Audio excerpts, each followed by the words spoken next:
ठीक है. So again, let me introduce myself. This is Altaf Sincha, and this is a free lecture on arguments development, how to develop an argument, yeah, how to make smart notes, how to convert descriptive analysis, descriptive words into a argument, into an uh, proper uh, critical analytical argument, जिसको आप कह सकते हैं कि for example कोई भी आपने definition पढ़ ली किसी भी डेमोक्रेसी की, for the people by the people, अब इस पूरे डेफिनेशन को how to convert this in in argument, और इसी फिर बाद से how to further development other arguments, cause claim, किस तरह से आप एक चेन बना सकते हैं, उसको हम थोड़ा डिस्कस करेंगे. That is going to help you in your not only essay paper but in all the papers, जो जो आपके पेपर्स होंगे उन सब में आपको हेल्प करेगा regardless of the stage of your preparation. If you are on stage one, stages basically इस तरह डिसाइड होती हैं. If you are a beginner, तो स्टेज वन होती है. स्टेज वन से भी एक पहले स्टेज होती है, स्टेज जीरो.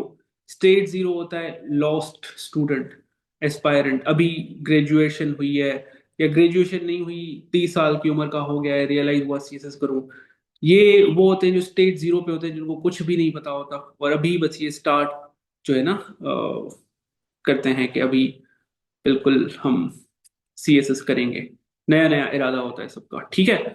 तो स्टेज जीरो वाले जो हैं और स्टेज फोर, ठीक है. तो ये स्टेज जीरो से स्टेज फोर, ये मैंने अभी स्टेजेस बनाई हैं. वैसे तो मैं stage zero, stage one, stage two कहता हूँ, लेकिन क्योंकि हर एक एस्पायरेंट जो है उसकी मुख्तलिफ जर्नी होती है. कुछ लोग तीनों अटेम्प्ट में स्टेज वन पे होते हैं, कुछ लोग पहले अटेम्प्ट में स्टेज फोर पे पहुंच जाते हैं. तो ये वाला जो लेक्चर है वो आपको थोड़ा हेल्प आउट करेगा कि आप किस तरीके से जल्दी से वो स्टेज फोर पर पहुंच कर और सीएसएस का एग्जाम पास करके जान छुड़ा लें इस बीमारी से, इस प्रिपरेशन वाली बीमारी से.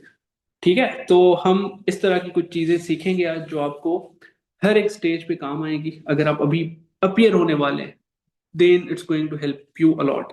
अगर आप बाद में अपियर होंगे तो फिर उसके लिए भी it's going to be very fruitful, क्योंकि आप अभी प्रिपरेशन मोड में है तो obviously you are making notes, आप जो है काफी चीजों पे काम कर रहे होंगे. तो आज का जो लेक्चर है, बी अटेंटिव और बी विथ मी. और if you have any question, बिल्कुल लास्ट में आई will B opening the floor for the questions. फिर आप जितने सवाल करना चाहते हैं आप पहले सवाल मुझसे करिएगा, लेकिन अभी फिलहाल जो है ना, ट्राई टू लिसन टू मी.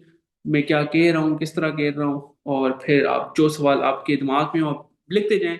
बीच में मुझे जब लगेगा कि अब मुझे लग रहा है कि आप लोग ओवरफ्लड हो गए हैं, तो I will be giving you the room to ask the questions. ठीक है. तो हम स्टार्ट करें. Class all ready, everyone all good?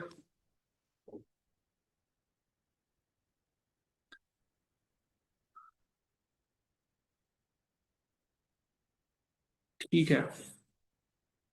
तो स्टार्ट करने से पहले जो है, हम लोग एक छोटा सा इसका ना स्नेप बना लेते हैं, तो जैसे पता चले कि आज कोई मैंने काम किया था. ठीक है. तो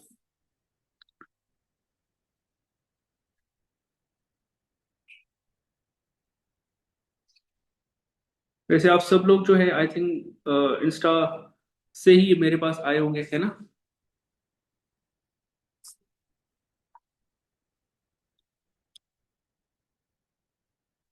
अच्छा. इंस्टा, मोस्टली इंस्टा से ही होंगे. पूछने की आई थिंक सच जरूरत नहीं है. चले जी, लेट स्टार्ट द लेक्चर.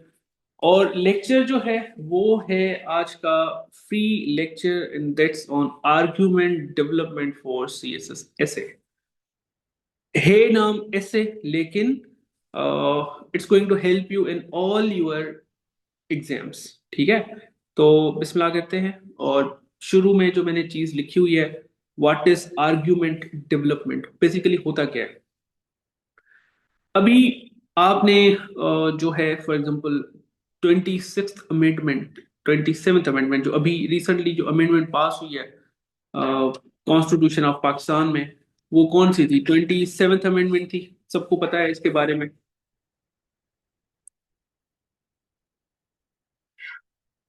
ठीक है। आप सबको पता होगा कि अभी एक अमेंडमेंट पास हुई है, पाकिस्तान का जो कॉन्स्टिट्यूशन है, 27th अमेंडमेंट। और अब वो जो अमेंडमेंट है, आप लोगों ने जरूर उस पे अखबार में पढ़ा होगा, सोशल मीडिया पे बहस हो रही है, everyone is discussing 27th amendment. लेकिन एक जो सीएसएस एस्पायरेंट है, वो इस पूरे अमेंडमेंट के प्रोसेस को किस तरह परसीव करेगा। वो इमोशनल नहीं होगा, ठीक है ना। वो इलॉजिकल नहीं होगा।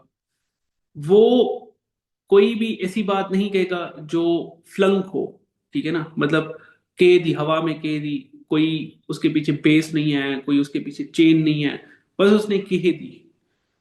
अब if you are writing, are giving flunk statements, if you are writing illogical, if you are being emotional, if you are being a person who is taking sides, if you are giving statements that are controversial and not fact based, तो आपकी argumentation वो बहुत ही week argumentation है। वो argument है ही नहीं basically.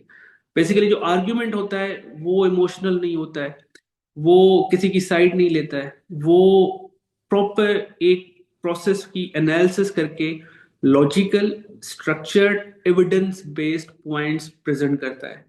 जैसे for example 27th amendment आई, उसमें हमारे जुडिशियल स्ट्रक्चर में काफी चेंजेस आई हैं, ठीक है ना। उससे हमारे एग्जीक्यूटिव स्ट्रक्चर में काफी चेंजेस आई हैं। उसमें कुछ लोगों को काइंड ऑफ एक स्टेटस दिया गया है जो बहुत ही समझे कि अकाउंटेबिलिटी के अगेंस्ट है, ठीक है ना। मतलब कुछ लोग, अब ऐसे हैं जिनकी अकाउंटेबिलिटी नहीं हो सकती, ठीक है। अब मैंने वर्ड यूज किया अकाउंटेबिलिटी, लेकिन if you will be discussing with people तो लोग कुछ ऐसे वर्ड्स यूज कर रहे होंगे, इमोर्टल, ठीक है ना, इसको इमोर्टल बना दिया, ठीक है ना। इसको जो है किंग बना दिया, इसको जो है टॉप ऑफ द नॉच जो हरारकी का होता है वो बना दिया। अब आप वो वर्ड्स यूज नहीं करेंगे, you will use the proper words जो एक तो मेन स्ट्रीम भी है, और एक तो हमारा कंट्री है डेमोक्रेटिक, और कॉन्स्टिट्यूशन जो है उसका डेमोक्रेसी से बहुत स्ट्रॉन्ग लिंक होता है। तो डेमोक्रेसी की प्रॉपर jargon होती है, जैसे अकाउंटेबिलिटी प्रॉपर वर्ड है, you will use such words, ठीक है ना। तो जो आर्ग्यूमेंट होता है वो इन सारी चीजों से बहुत दूर होता है। कौन सी सारी चीजें? इमोशनल वर्ड्स, ऐसे वर्ड्स जो कंट्रोवर्शियल हैं, ऐसे वर्ड्स या ऐसी स्टेटमेंट्स जो किसी की साइड ले रही हैं, इन सारी चीजों से दूर होता है। And you will be providing logical structured evidence based points. तो ऐसी अगर आपकी कोई स्टेटमेंट है, that would be an argument. अब आर्ग्यूमेंट और नॉट एन आर्ग्यूमेंट में फर्क क्या होता है? कि आर्ग्यूमेंट वो होता है जो प्रॉपर लॉजिकल हो, मतलब उसमें कॉमन सेंस बन रहा हो, और स्ट्रक्चर्ड हो, प्रॉपर सही तरीके से लिखा हुआ हो, और उसमें कोई ना कोई एविडेंस हो। अब एविडेंस के काफी एग्जांपल्स होते हैं। एविडेंस फैक्ट भी होता है, नंबर। एविडेंस जो है कोई केस स्टडी भी होती है। एविडेंस किसी का कोटेशन भी हो सकता है। एविडेंस किसी रिसर्च पेपर की स्टडी भी हो सकती है। एविडेंस जो है वो किसी के कहे हुए अल्फाज किसी कॉन्फ्रेंस में वो भी हो सकते हैं। एविडेंस जो है कोई एक रियल लाइफ बेस्ड एग्जांपल भी हो सकता है। तो एविडेंस की बहुत मिसालें हैं, ठीक है ना। तो एविडेंस हो, स्ट्रक्चर्ड हो, लॉजिकल हो, अब आपका वो जो स्टेटमेंट है वो आर्ग्यूमेंट कहलाएगा, ठीक है ना। और आप हर एक आर्ग्यूमेंट में, जैसे फॉर एग्जांपल 27th अमेंडमेंट है, अब 27th अमेंडमेंट पे काफी लोगों ने अपनी राय दी हुई है कि ये इस तरह है, ये इस तरह है। आप लोगों की कोई राय होगी, आप लोगों ने भी इस पे काफी चीजें कंज्यूम की होंगी। तो अब आपके पास अगर 27th अमेंडमेंट से रिलेटेड कोई सवाल आ भी जाए, ठीक है ना, तो how you are going to be different from the common person? कि आप तो एक logical structured evidence based points present करेंगे, और आप जो भी एनालिसिस का ओपिनियन देंगे, जिस भी बात का ओपिनियन देंगे कि आपको लगता है कि 27th अमेंडमेंट हमें फर्दर स्टेबिलिटी की तरफ लाएगी या नहीं, अगर इस तरह का सवाल है, तो अब आपका जो भी ओपिनियन होगा, ठीक है ना, वो प्रॉपर वैलिडेशन के साथ होगा। मतलब अच्छा, ओपिनियन जो होता है किसी की राय, ठीक है ना, जरूरी नहीं है कि वो सही हो। ओपिनियन जो है जरूरी नहीं है वो 100% ट्रू हो। किसी की राय गलत भी हो सकती है। मैं आपसे पूछूं कि ये 27th अमेंडमेंट हमें पॉलिटिकल स्टेबिलिटी की तरफ लेके जाएगी या नहीं, पाकिस्तान प्रोस्पेरिटी की तरफ जाएगा या नहीं, आप में से कुछ लोग कहेंगे हाँ, कुछ लोग कहेंगे ना। अब आप दोनों ठीक हैं, ठीक है ना, लेकिन मैं पास उसको करूंगा जो हाँ कहेगा, तो उसकी जो ओपिनियन के पीछे आर्ग्यूमेंट्स होंगे, अब वही बात आ गई आर्ग्यूमेंट वाली, वो बड़े स्ट्रांग होंगे। और स्ट्रांग किस तरह बनेंगे, उसमें लॉजिक होगा और प्रॉपर एविडेंसेस होंगे। और अगर कोई ना कह रहा है तो मैं उसको भी पास करूंगा। क्यों? क्योंकि उसने जो लॉजिक क्रिएट किया है उसमें भी एविडेंसेस हैं, प्रॉपर सही तरीके से आर्गुमेंटेशन। तो हाँ वाला भी पास हो सकता है, ना वाला भी पास हो सकता है। इसमें ये आप कभी मत समझिएगा कि आप जो ओपिनियन है, आपको वो ओपिनियन लेना है जो आपको लगता हो कि यार ये स्टेट का ओपिनियन है। वैसे तो स्टेट का ओपिनियन ही आप मोस्टली लिखेंगे, इलॉजिकल लिखेंगे नहीं, लेकिन ये 27th अमेंडमेंट ऐसी है जिसमें आप हाँ या ना अपनी राय दे सकते हैं, लेकिन जो भी राय हो वो एविडेंस बेस्ड हो। ठीक है ना? तो ओपिनियन के बेसिस पे आप पास फेल नहीं होंगे। आप हमेशा पास या जो फेल होते हैं ना किसी भी पेपर में, वो आर्ग्यूमेंट्स के बेस पे होते हैं, कि आपके ओपिनियन के पीछे जो आर्ग्यूमेंट्स होते हैं वो वीक होते हैं। और वो वीक क्यों होते हैं? वो इलॉजिकल होते हैं, इमोशनल होते हैं, किसी की साइड ले लेते हैं, कंट्रोवर्शियल होते हैं, एविडेंसेस नहीं होते, वगैरह वगैरह। ठीक है, अभी एक और स्टेप आगे चलते हैं। आर्ग्यूमेंट जो होता है वो, उसमें कोई डिस्क्रिप्शन नहीं होती है, मतलब कोई ऐसी स्टेटमेंट जिससे कोई हमें कोई सबक ना मिले, या जो हमें फर्दर किसी और लीडिंग बात की तरफ नहीं लेके जाए, तो वो आर्ग्यूमेंट नहीं होता है। ठीक है ना? हमेशा जो आर्ग्यूमेंट होता है वो हमेशा हमें किसी और बात की तरफ लेके चलता है। ठीक है ना? अमूमन ऐसे ही होता है। और उसके अलावा जो आपके आर्ग्यूमेंट्स होंगे वो आप प्रूव करेंगे विथ रीजनिंग एंड फैक्ट्स। ये एक आर्ग्यूमेंट को मैंने जो 4 पॉइंट्स हैं, ये बेसिकली एक आर्ग्यूमेंट होता क्या है उसकी बेसिकली एक डेफिनेशन है। अब आते हैं मेन मुद्दे पे कि आप ये आर्ग्यूमेंट्स किस तरह डेवलप करेंगे। तो हम पूरे इस लेक्चर में जो केस स्टडी लेंगे वो फेमिनिज्म का एक छोटा सा टॉपिक है, वो लेंगे। आई होप कि आप सबको फेमिनिज्म पता है, कि फेमिनिज्म क्या होता है। मुझे कोई बता दे भले माइक ऑन करके कि फेमिनिज्म क्या होता है। कोई भी, if anyone want to speak.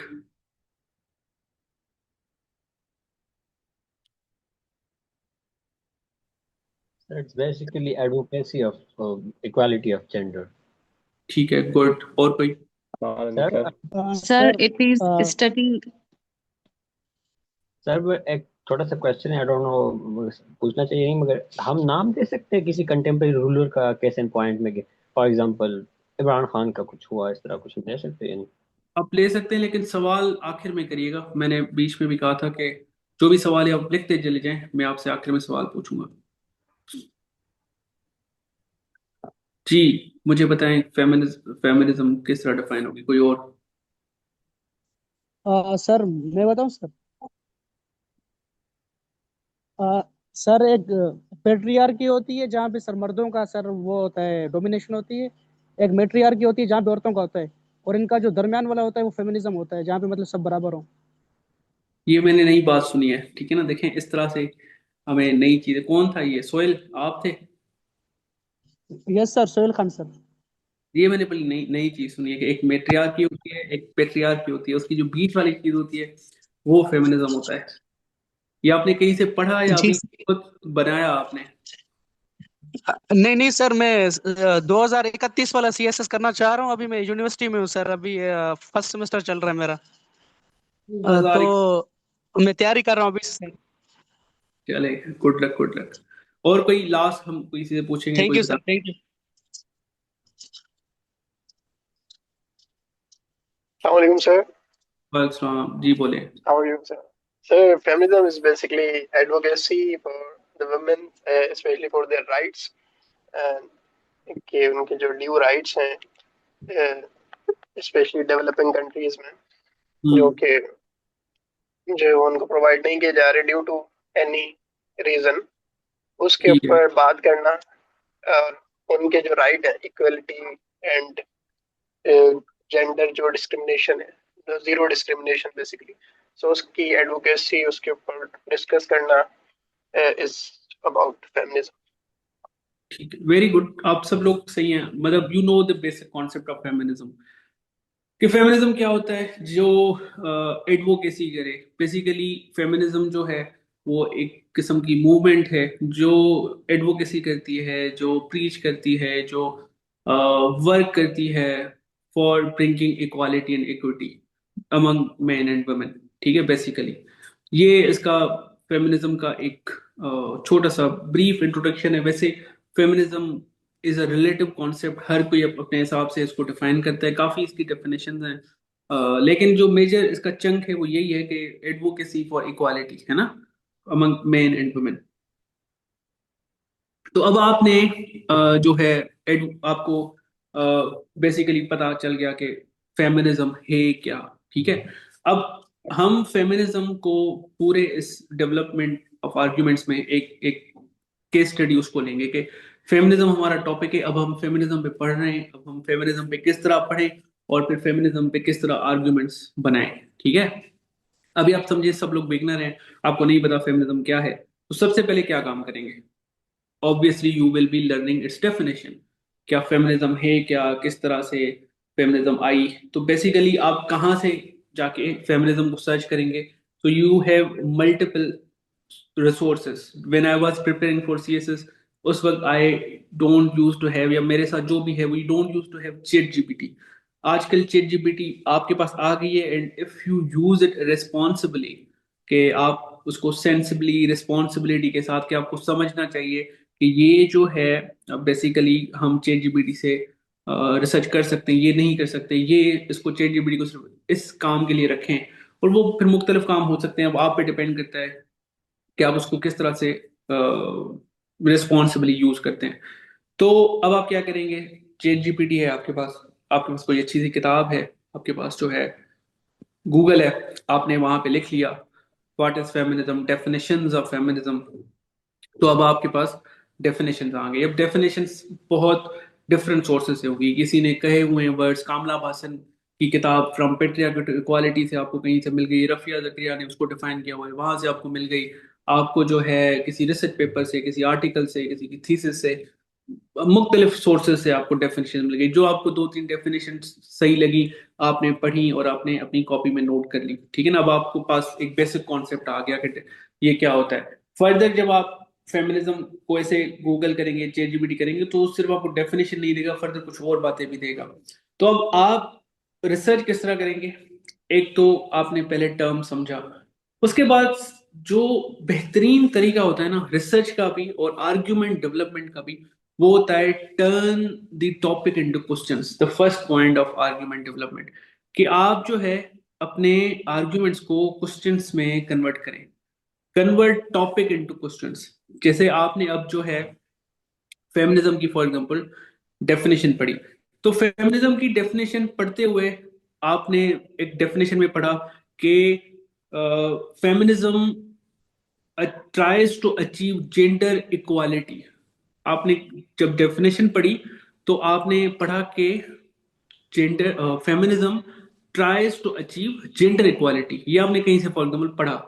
अब आप जब आपने ये पढ़ी बात, तो अब आपके दिमाग में सवाल आना चाहिए कि जेंडर इक्वालिटी अगर आपको पता है क्या है, तो जेंडर इनइक्वालिटी है क्यों? ठीक है ना, why does gender inequality persist. फिर आपने फेमिनिज्म को पढ़ा, डेफिनेशन कहीं पढ़ी, उसमें उसको डिफाइन इस तरह किया हुआ था कि व्हाट, उसमें इस तरह डिफाइन किया हुआ था कि feminism tries to shatter the institute of patriarchy. ठीक है ना, जब आपने फेमिनिज्म को पढ़ा तो आपने कहीं पढ़ा कि feminism tries to shatter the institute of patriarchy. तो आपके दिमाग में सवाल आया what harm does patriarchy create, इस तरह का कोई सवाल आ गया। उसके बाद आपने कहीं पढ़ा feminism advocates for the equality between among men and women in order to make the society better. तो आपके सवाल आया दिमाग में कि how does feminism improve the society, किस तरह ये फेमिनिज्म करेगी सोसाइटी को इम्प्रूव। फिर उसके बाद जैसे आप पढ़ते जाएंगे तो आपके दिमाग में सवाल आते जाएंगे। तो सबसे जो बेहतरीन तरीका होता है कि आपने डिस्क्रिप्शन पढ़ी, आपने जीपीटी से पढ़ा, रिसर्च पेपर से पढ़ा, जहां से जो आपने पढ़ा, जो समझ में आ गया, उसको आप अपने शॉर्ट नोट्स में पॉइंटर फॉर्म में लिख दें। जो समझ में नहीं आ रहा उससे लीडिंग क्वेश्चंस करें। लीडिंग क्वेश्चंस, WH वाले questions, why, where, what, how, इस तरह के क्वेश्चंस आप करते जाएं। ठीक है ना, जिस तरह अभी मैंने आपको कुछ एग्जांपल्स दिए कि आपने पढ़ा कि फेमिनिज्म इक्वालिटी लाता है, तो अब आप सवाल करें कि जेंडर इनइक्वालिटी क्या होती है, किस तरह से जेंडर इक्वालिटी ला सकता है फेमिनिज्म। आपने पढ़ा कि ये शेटर करेगी पेट्रियार्की, तो पेट्रियार्की अगर आपको पता है तो आप पढ़ेंगे पेट्रियार्की किस तरीके से नुकसान दे रही है। जब आपको पता चलेगा कि पेट्रियार्की के ये नुकसान है, तभी आप लायक बनेंगे कि अब आप फेमिनिज्म को जस्टिफाई कर सकें कि फेमिनिज्म वाकई में पेट्रियार्की को खत्म कर सकती है। हमेशा अब ये आप ऐसे समझिए कि जब भी आप सेल्फ स्टडी करें, आर्ग्यूमेंट्स पे काम करें, तो जैसे हम क्लास में बैठे होते हैं ना, हम सीखते हैं किसी से, उस्ताद कोई पढ़ा रहा होता है, तो जो चीज समझ में नहीं आती है, जैसे अभी मैं आपसे पूछूंगा, आप मुझे सवाल करेंगे, ठीक है ना, यही सवाल जो है आप जब सेल्फ स्टडी करें अपने आप से करें, कि आपको अगर कॉन्सेप्ट समझ में आ गया, वेरी गुड, नहीं समझ में आया, आस्क द क्वेश्चंस कि ये क्यों है, जेंडर इनइक्वालिटी, पेट्रियार्की समझ में नहीं आ रही क्या होती है, पेट्रियार्की को पढ़ें। तब तक आपको कोई चीज समझ में नहीं आएगी when you won't be able to understand the topics, understanding the terms, understand the jargons, आपको समझ में नहीं आएगा कुछ भी जब तक आप जो है ये जार्गन्स वगैरह समझेंगे नहीं। ठीक है, तो अभी तरीका यही है, पहला तरीका कि आर्ग्यूमेंट्स को किस तरह डेवलप करना है, जो भी आप डिस्क्रिप्शन पढ़ रहे हैं, जो भी डिस्क्रिप्शन पढ़ रहे हैं, उसको आप क्या करें, उसको आप आर्ग्यूमेंट में कन्वर्ट करें। Through what mean, asking the questions. जैसे आप क्वेश्चंस पूछते जाएंगे, आपके पास एक नया पिंडोरा बॉक्स खुलता जाएगा, और आप वहां से जो आपको नॉलेज मिलती जाए, उस नॉलेज को आप अपने शॉर्ट नोट्स में कन्वर्ट करते जाएं। तो this is one method, first method, to turn your descriptive topics, descriptive statements into arguments by asking questions. दूसरा तरीका, the analytical windows. तो 5 analytical windows हैं, मैंने 5 लिखी हैं, but there are many others as well। कि आप जो है अगर किसी बात को एक आर्ग्यूमेंट में कन्वर्ट करना चाहते हैं, तो आप जो है उसको इन कुछ विंडोज में फिट करना स्टार्ट करें। Historical, sociological, economical, political, legal, moral, philosophical. जब आपने फेमिनिज्म को पढ़ा, ठीक है, तो फेमिनिज्म जो है आपने समझा, सीखा। आप जब चैट जीपीटी से कहीं से भी पढ़ेंगे, तो जरूर उसमें वेव्स ऑफ फेमिनिज्म का जिक्र आएगा, उसमें जरूर जहां से भी आप पढ़ेंगे एक हिस्ट्री का जिक्र आएगा, जरूर आएगा। ठीक है ना, हो ही नहीं सकता है कि आप फेमिनिज्म पढ़ें और कहीं वेव्स का जिक्र ना आए। अब वेव्स का जिक्र आएगा, तो कितनी वेव्स है, मुझे कोई बताएगा, फेमिनिज्म की कितनी वेव्स आ चुकी हैं? Sir, 3 waves. Are you sure? 4 waves, sir. 4 waves. Pakistan में कौन सी वेव चल रही है? First, फर्स्ट चल रही है। पाकिस्तान में फिफ्थ, फोर्थ ही चल रही है। वो कह रहे हैं पाकिस्तान में फिफ्थ चल रही है। सर 4th तक राइट्स अभी मिले ही नहीं है, फर्स्ट के राइट्स भी अभी नहीं मिले। फर्स्ट के कौन से राइट्स मिलने थे? फर्स्ट के राइट्स पॉलिटिकल राइट्स है, कि वोटिंग राइट्स मिले, वोटिंग राइट्स आपके पास हैं, आपने वोट दिया है कभी किसी को?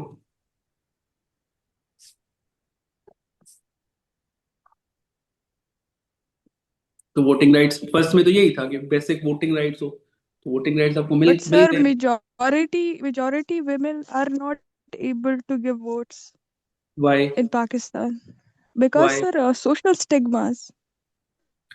सर आपको हमारे पाकिस्तान में आपको सोशली राइट्स नहीं मिल रहे। नहीं, वोटर टर्नआउट पता है फीमेल का कितना है? चले बताए, वोटर टर्नआउट आपको पता है औरतों का? और 44, I am not sure with the number. देखें, यही बात, क्यों मैंने इनसे बात की, यही रीजन था कि एक कॉमन पर्सन और एक एस्पायरेंट जो सीएस एग्जाम दे रहा है, उसमें फर्क क्या होता है? यही होता है जो अभी इन्होंने गलती की। एक कॉमन पर्सन भी यही कहता है कि सर नहीं मिल रहा है, सोशल स्टिग्मा है, सर सर नहीं, यार सर नहीं हो रहा है, कुछ भी नहीं हो रहा है। फिर जब उनसे एविडेंस फैक्ट की बात करो, तो उन्हें कुछ नहीं पता होता, उन्हें नहीं पता होता। हम देखें, कंपेयर किस तरह करते हैं किसी चीज को, ठीक है ना, कि लास्ट ईयर वोटिंग हुई, 5 साल बाद वोटिंग हुई, अब हमें देखना है कि are we moving towards progressiveness, और हम वहीं लेथार्जिक अभी भी वही हैं, या हम पीछे जा रहे हैं, हम फॉरवर्ड मूव हो रहे हैं या बैकवर्ड मूव हो रहे हैं? बेसिकली किसी भी कंट्री की प्रोग्रेस प्रॉस्पेरिटी इसी तरह देखी जाती है। अगर हम पाकिस्तान की बात करें तो हम नहीं कह सकते कि वो पाकिस्तान में जो है वो वोटिंग राइट्स नहीं मिल रही हैं। अब मैं इस चीज को किस तरह जस्टिफाई करूंगा? मैं evidence based fact based study के थ्रू कि भाई ये स्टडीज हैं लास्ट 3 इलेक्शंस की। आप तीनों इलेक्शंस में देखें, फर्स्ट में वोटर टर्नआउट फीमेल का ये था, सेकंड में ये था, थर्ड में ये था। If there is an increment it means के we are moving towards prosperity, हम इस वाली बात में आगे जा रहे हैं, ठीक है ना? ये आर्ग्यूमेंट होता है। समझ गए मेरी बात? ये जो भी था, जो बात कर रही थी स्पेशली वो समझ गई कि अब ये आर्ग्यूमेंट किस तरह बनता है। और आपको एस्पायरेंट अभी देखें ना, आप जनरली भी ऐसी सोच ना रखें कि ये स्टिग्मा है, ये नहीं है, वो नहीं। जनरली भी मतलब दिमाग से ये बातें निकाल दें, ठीक है ना? अभी आप कहीं गैदरिंग में बैठी हैं, किसी से बात कर रही हैं, आप इनफॉर्मल में फॉर्मल गैदरिंग जो भी है, आप अगर अपनी लाइफस्टाइल को भी थोड़ा ऐसे बना देंगे ना कि हर एक चीज जो है आप या तो कहें नहीं, ठीक है ना? अगर कहें तो आपके पास पूरी उसकी इंफॉर्मेशन और नॉलेज हो, ठीक है ना?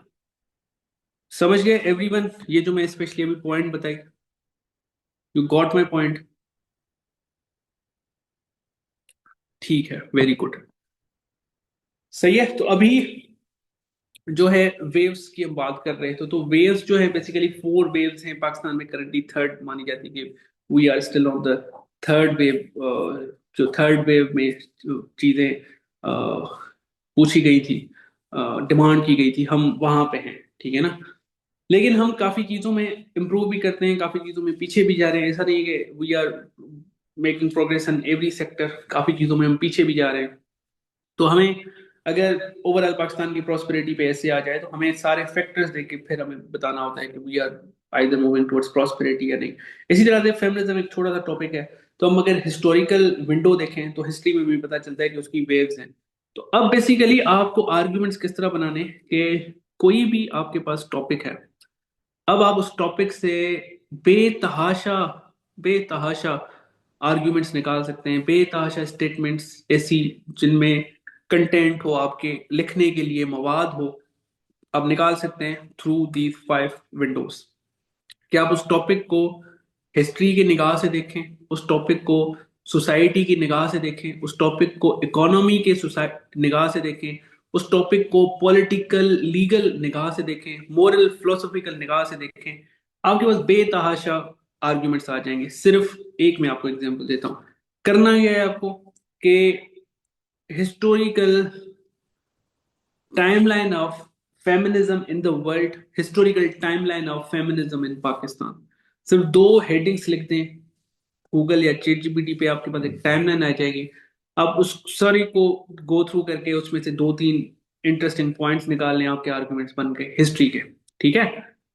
Sociological perspective of feminism in the world, sociological perspective of feminism in Pakistan, कि सोसाइटी फेमिनिज्म को किस तरह देखती है। जहां से आपने पढ़ा 3-4 अच्छी पॉइंट्स आपने निकाल लिए, आपके आर्गुमेंट्स बन गए। अब आ जाए इकोनॉमिक पर्सपेक्टिव पे, political, legal, moral, philosophical, religious आप डाल सकते हैं इसमें, ठीक है ना? अगर आप डालना चाहें तो ये तरीका होता है। आपके पास जो भी आर्ग्यूमेंट हो, स्टेटमेंट हो, आप उसको विंडोज से देखें, विंडोज या पर्सपेक्टिव्स, जो भी आप इसको नाम देना चाहें, तो आप उसको उस निगाह से देखें। You will be getting a lot of stuff to write. मसला होता है लोगों के पास क्या लिखें, कैसे लिखें, तैयारी कैसे करें। अब ये तो फेमिनिज्म भी एक नया टॉपिक है, काफी लोगों को इतना इस पे अबूर नहीं होता है, इस पे इतनी महारत नहीं होती है। लेकिन और अगर कोई टॉपिक नया आ जाए तो आप जिस तरह स्टडी करेंगे उस टॉपिक पे इसी तरीके से करेंगे कि आपने पहले उसको समझा, थोड़ी रिसर्च की, रिसर्च करने के बाद यू स्टार्ट आस्किंग क्वेश्चंस, जो क्वेश्चंस के जवाब बनते गए आपने आर्ग्यूमेंट्स लिख दिए। फिर अगर आप फर्दर उसको और पढ़ना चाहते हैं और अपने पास मवाद इकट्ठा करना चाहते हैं, तो ये एक और तरीका है एनालिटिकल विंडोज के, आप उस टॉपिक को इन पर्सपेक्टिव से देखें। जब आप इस पर्सपेक्टिव से देखेंगे you will be getting a lot of arguments, ठीक है? अभी जो भी मैसेज कर रहे हैं मैं बेसिकली पढ़ नहीं रहा हूँ, ठीक है ना? जो भी नीचे आप लोग टाइप कर रहे हैं ना, वो मैं पढ़ नहीं नहीं रहा, ठीक है ना, क्योंकि मेरा फोकस आपको फिलहाल समझाना है, फिर जब मैं सवाल का स्पेस दूंगा फिर ही मैं पढ़ पाऊंगा। तो इसलिए जो आप मैसेज कर रहे हैं वो वैसे ही ऊपर चला जाएगा। तो बेहतर है कि आप उससे जब मैं आपको कहूँ तो फिर सवाल सारे करेंगे तो फायदा भी होगा। Step 3, develop arguments, gather arguments is claim का सपोर्ट मेथड। क्लेम का सपोर्ट मेथड, अब ये जो है ना, ये समझें जो स्टेज 2 3 एस्पायरेंट्स होते हैं, जिनके पास काफी अभी मटेरियल आ चुका है, अब वो और उससे क्या निकालें, किस तरह निकालें, तो वो फिर इस तरीके से एक अपने बेहतरी के लिए, अपनी अंडरस्टैंडिंग इंप्रूव करने के लिए, अपने पास मवाद और ज्यादा बढ़ाने के लिए ये वाला मेथड इस्तेमाल कर सकते हैं, क्लेम कॉज सपोर्ट। जैसे फॉर एग्जांपल एक क्लेम है, अब ये आपको क्लेम कहाँ से पता चलेगा, फेमिनिज्म बूस्ट इकोनॉमिक ग्रोथ। अगर आप अखबार पढ़ रहे हैं, ये मैंने 3 दिन पहले अखबार से निकाली है बात, फेमिनिज्म बूस्ट इकोनॉमिक ग्रोथ, ये क्लेम है, ठीक है ना, ये बहुत बड़ा क्लेम है। अभी जैसे आप अखबार पढ़ेंगे तो 27th अमेंडमेंट पे बहुत ज्यादा क्लेम्स आ चुके होंगे। अब ये जब क्लेम आता है, अभी आपने स्टेटमेंट पढ़ी, ठीक है ना, फेमिनिज्म बूस्ट इकोनॉमिक ग्रोथ, जब मैं एस्पायरेंट होता था इस तरह की जब स्टेटमेंट्स आती थी तो मैं लिखता था, ठीक है ना, कि फेमिनिज्म बूस्ट इकोनॉमिक ग्रोथ। मेरे नोट्स जो पढ़े थे पुराने, मैं अभी गो थ्रू कर रहा था, तो मैंने काफी इस तरह की जो है ना स्टेटमेंट्स लिखी हुई हैं, लेकिन वो सिर्फ वही बस स्टेटमेंट है, उसके आगे और कुछ भी नहीं है। When I was reading a book, तो मुझे बड़ी अच्छी बात लगी क्लेम का सपोर्ट वाली बात, कि feminism boost economic growth, it's a claim. अब कैसे, ठीक है ना, तो it increases women's labour force participation. जब भी फेमिनिज्म आता है तो आपने देखा होगा, ये हिस्टोरिकली प्रूवन बात है कि दो चीजें होती हैं। औरत मार्च का हम एग्जांपल लेते हैं, जब भी औरत मार्च होता है, मार्च में दो चीजें थोड़ी बढ़ जाती हैं।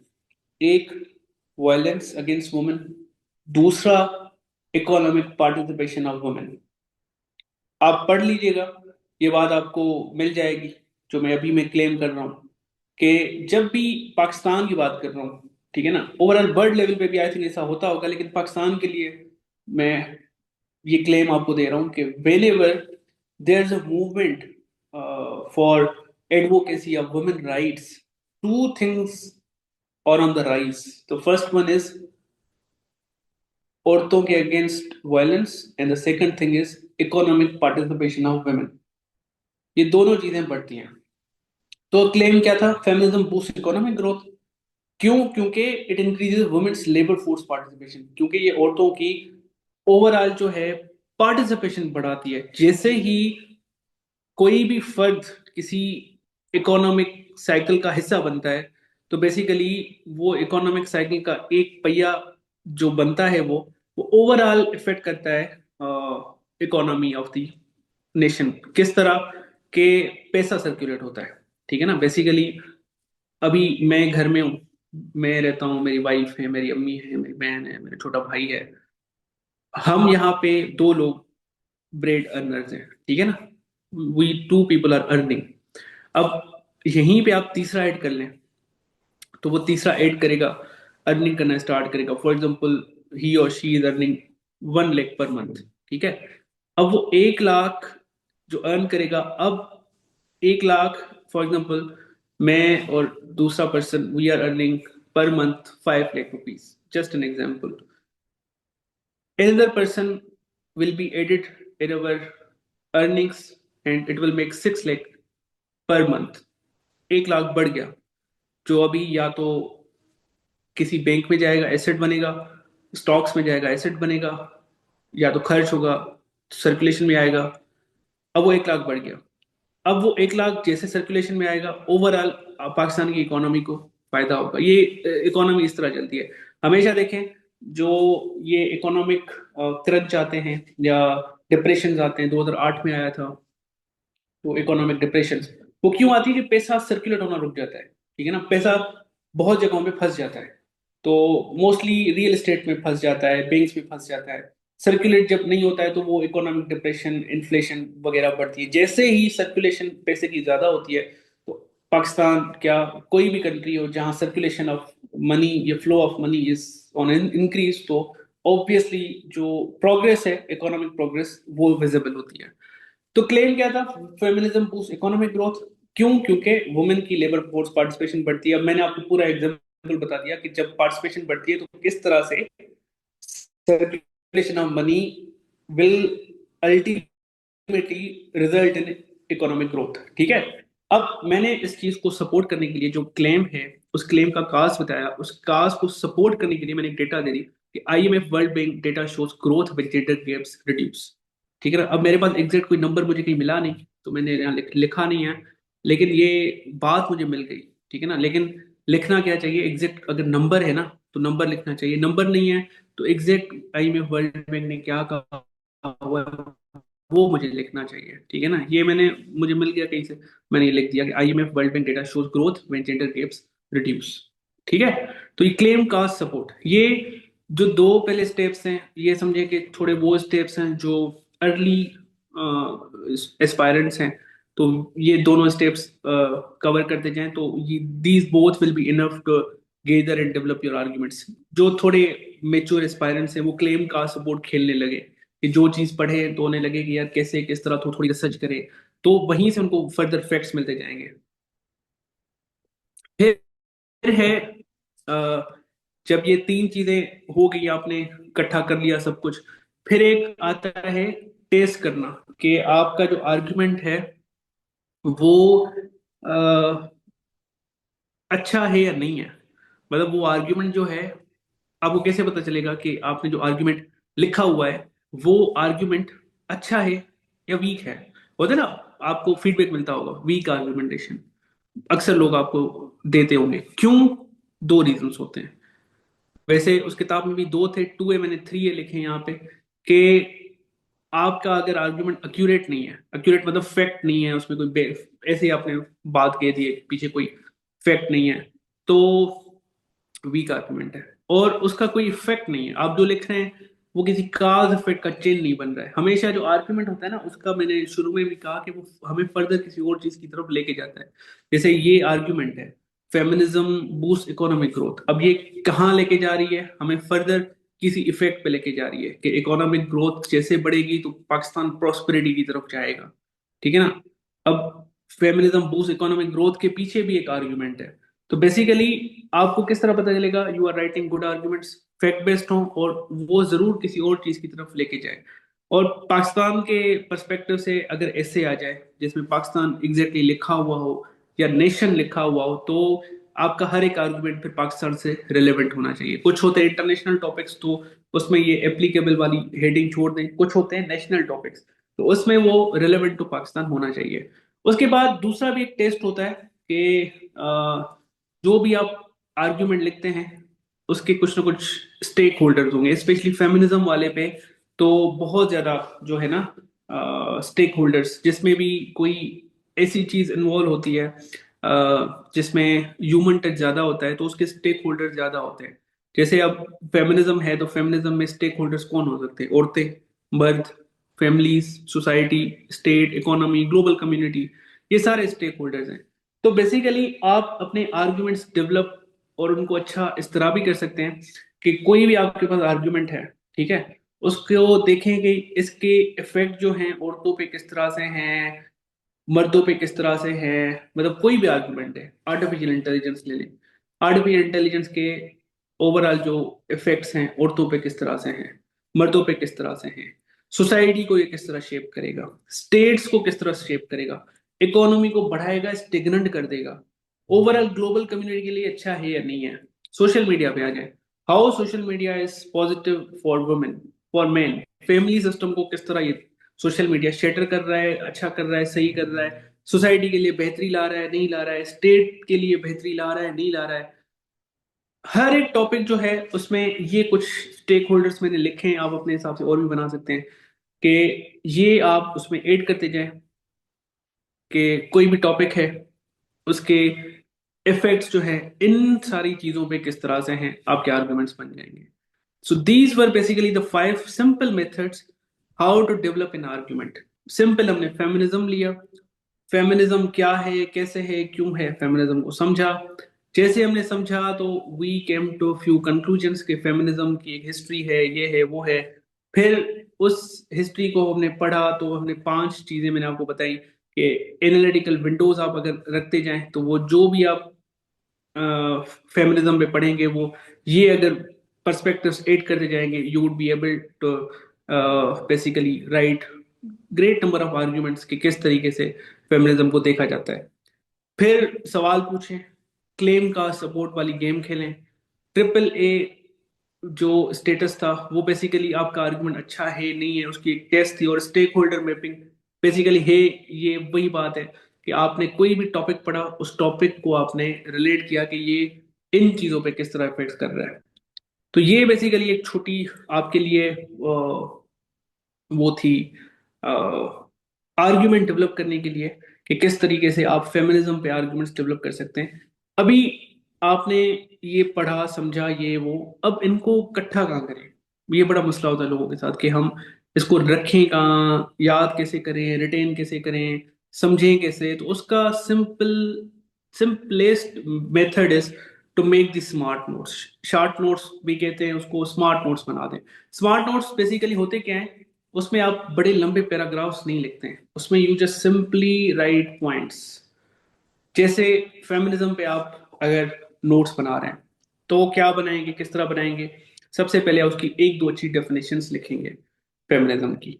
फिर उस फेमिनिज्म से रिलेटेड आप 6 8 10 अच्छे से आर्ग्यूमेंट्स लिखें कि फेमिनिज्म है क्या, किस तरह से है, वेव्स क्या है, ये वो। फिर आप कोई उससे रिलेटेड कुछ फैक्ट्स लिख लें, कुछ कोटेशंस लिख लें।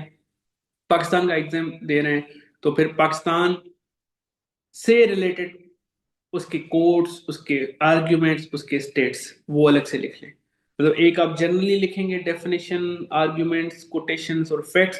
फिर आप पाकिस्तान का एग्जाम दे रहे हैं तो पाकिस्तान में भी वही करेंगे कि पाकिस्तान से रिलेटेड कुछ उसके फैक्ट्स, पाकिस्तान से रिलेटेड कुछ उसके कोटेशंस, पाकिस्तान से रिलेटेड कुछ उसके आर्ग्यूमेंट्स, और ओवरऑल आपको जो चीज समझ में आए पॉइंट फॉर्म में लिखें, हेडिंग दें, पॉइंट फॉर्म में लिखें। जैसे फॉर एग्जांपल डेफिनेशन एक है कि feminism is a movement for gender equality. ये डेफिनेशन आपको मिल गई, ठीक है ना। तो अब इसमें आर्ग्यूमेंट्स जो हैं मैंने ये 5 लिखे हुए हैं कि feminism challenges patriarchy, improve literacy, reduces violence, expands labour force, strengthens democracy. अब आपको इतना लाइक एस्पायरेंट बनना है कि आपके सामने सिर्फ ये लाइन हो और आप you would be able to write upon this line. बस इतना लाइक बनना है। कुछ एस्पायरेंट्स क्या करते हैं, चैलेंजेस पेट्रियार्की तो उसके नीचे पूरा पैराग्राफ लिखेंगे कि किस तरह। ये वाला एस्पायरेंट नहीं बनना है, ठीक है ना। चैलेंजेस पेट्रियार्की तो आपके कॉन्सेप्ट क्लियर होने चाहिए कि किस तरीके से। इम्प्रूव लिटरेसी तो आपके कॉन्सेप्ट क्लियर होने चाहिए कि किस तरीके से। ये नहीं कि आप नीचे बैठ के बड़े बड़े पैराग्राफ्स छाप दे रहे हैं, ठीक है। तो डेफिनेशन लिखी, उसके आर्ग्यूमेंट्स लिखे, फिर आपने उसकी एविडेंसेस लिखे। Pakistan 142 out of 146 gender gap index पे है। फिर आपने कुछ उसके कोट्स लिख लिए कि साइमन द बेवर का क्या कोट्स है फेमिनिज्म के ऊपर, बेल हुक्स, वर्जीनिया वोल्फ। फिर आप इस्लामिक एग्जांपल्स भी दे सकते हैं। पाकिस्तान में रफिया है, फिर साउथ एशिया में कामला भासन है। जो जो आपको फेमस नजर आए, समझ में आए, आपने उनके छोटे मोटे इधर उधर कोटेशंस वगैरह लिख लिए। फिर ये अब उस पे एक आउटलाइन है, ये एक कि किस तरीके से फेमिनिज्म पे नोट्स बनाने चाहिए। तो मैंने introduction, historical, why needed, argument, misconcept, Islam and feminism reform, ये कुछ मॉडल आउटलाइंस हैं। अगर आपको समझ आए तो ये मैं शेयर कर दूंगा ग्रुप में। लेकिन ये है कि जो मेन बातें थी ना वो बेसिकली यहाँ तक थी। मैंने सोचा था कि मैं आपको फेमिनिज्म के ऊपर जो है डिफरेंट टॉपिक्स और कोई ना कोई आउटलाइन बना के दिखाऊंगा। लेकिन फिर वो किसी नेक्स्ट क्लास में जो है ना मैं आपको कोई दूसरा टॉपिक लेके या यही वाला वो दिखाऊंगा बना के कि किस तरीके से आउटलाइन बन जाती है। ठीक है, फिलहाल आप यहीं तक अपने फोर्सेस को होल्ड करें कि आर्ग्यूमेंट किस तरह डेवलप होता है और फिर नोट्स किस तरह बनाने हैं। ठीक है, ये दो सिर्फ फिलहाल चीजें आप अपने दिमाग में बिठा दें।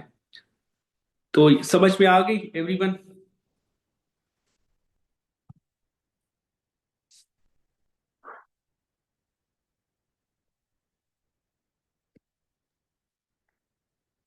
I hope this was informative for all of you. मेरी कोशिश ये थी कि बेसिक आर्ग्यूमेंट किस तरह बनते हैं उन पे काम करें।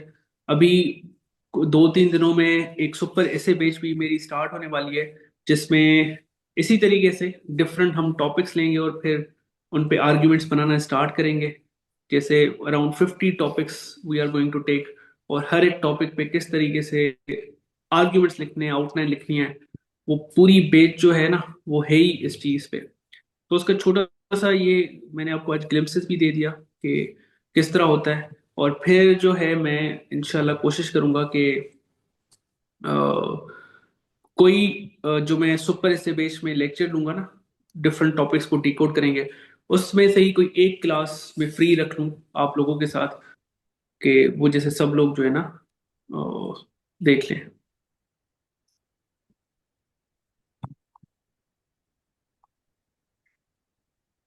ठीक है, तो सर अभी जिसके कोई सवाल हैं तो मुझसे वो सवाल कर सकते हैं। वालेकुम सलाम। सर मेरे ना 2 क्वेश्चन